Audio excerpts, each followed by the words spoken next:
I'd like to thank a gentleman from Texas and you here today. I appreciate y'all coming here. I know the difficulty of the task that y'all are charged with, having spent 9 years as an undercover officer in the CIA, chasing Al-Qaeda and the Taliban and places like that. Organizations like that. I know the difficulty, and I know that the people in the men and women in your organizations are operating as if it's September 12, 2001. And please, when you go back to your organizations, thank them for all their hard work on behalf of us.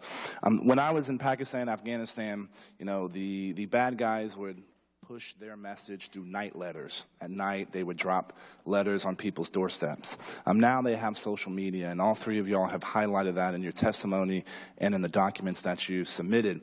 My question is what efforts, who is coordinating the effort to counter that ideology on social media and these other elements? You know, 20% counterinsurgency is cutting off the head of the snake. 80% is addressing the underlying concerns. Who's leading that? What are you guys doing in each one of your agencies to counter that? I'll start and certainly welcome help from my partners up here. In terms of the counter-ISIL strategy that the President has laid out for our effort to degrade and ultimately defeat ISIL, State Department has the lead for working with our international partners in the overseas environment to counter violent extremism and to create a counter-narrative and a counter-messaging effort. And I would certainly defer to them to kind of describe the whole range of activities, which have included a number of overseas summit meetings and other gatherings designed to coordinate, particularly inside the region, inside the Middle East, to make sure that our partners in the coalition are doing their part to counter the narrative. Here at home, we have, as I described in my testimony, I think a very effective partnership among the 4 agencies and departments with responsibility for countering violent extremism: DHS, the FBI, the Department of Justice, and NCTC. And as I said, we work together almost seamlessly on a range of different CVE initiatives, leveraging the capabilities that each of our departments have. And I say that because it's in the law enforcement community that has the reach into local law enforcement. So FBI has that advantage. Homeland Security has the reach into a network of community organizations and other Homeland Security-oriented populations in our major metropolitan areas that gives them reach into.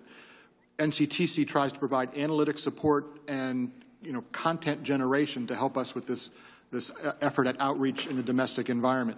So it really is, I rarely would say this, we are as seamless as we could, I think, almost possibly be in terms of our work together.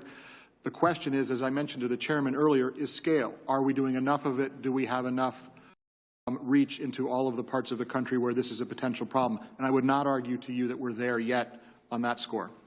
Thank you. President's CVE Summit will give us a chance to kind of give that an important boost.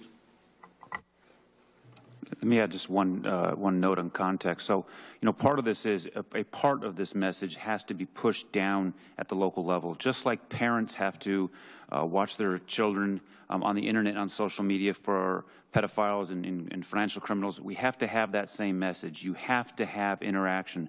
If you look at the case in Denver that was highlighted, if you look at other cases, we see a lack of understanding by parents and guardians to what's going on, and that tool needs to be monitored. It's a powerful tool, and it provides quite a bit of reach. So that's a part of it at the local level. Thank you. Next question is 2 parts. Again, when I was in the intelligence community and operating in Alias, I would frequently travel to a lot of countries, and I never ended up going to that end destination. I would go somewhere else, drive in, because it was a lot easier. So, the concept of broken travel. What are y'all doing in order to monitor the broken travel of folks that may end up going to Syria but don't go directly there, drive in? And the other issue is, what new intelligence capabilities do we need in Syria in order for y'all to better do your job back here? Let me speak first, sir, to the nature of how we monitor broken travel. It is a concern. People can book a flight to an end destination and stop at an end point and go other places. We understand that phenomenon. We're able to use our travel data to better spot those instances when they occur. And as I mentioned earlier, taking that information and bouncing it against the other holdings within the community to better understand the phenomenon. It's not perfect yet. It can fine, but it is an issue of that we now understand how that works and use our travel security tools to monitor it most effectively. Nick? Mr. Hurd, you raise a very good point about the challenge of collecting intelligence in Syria right now. Without going into too much detail in open session, it is a tremendously challenging collection environment for all of our intelligence agencies because we are not present on the ground there in a traditional way. We don't have the footprint on the ground that we would have in many places around the world with a diplomatic, military, and intelligence presence. And so we're forced to be more creative, more innovative, more entrepreneurial in trying to close that gap.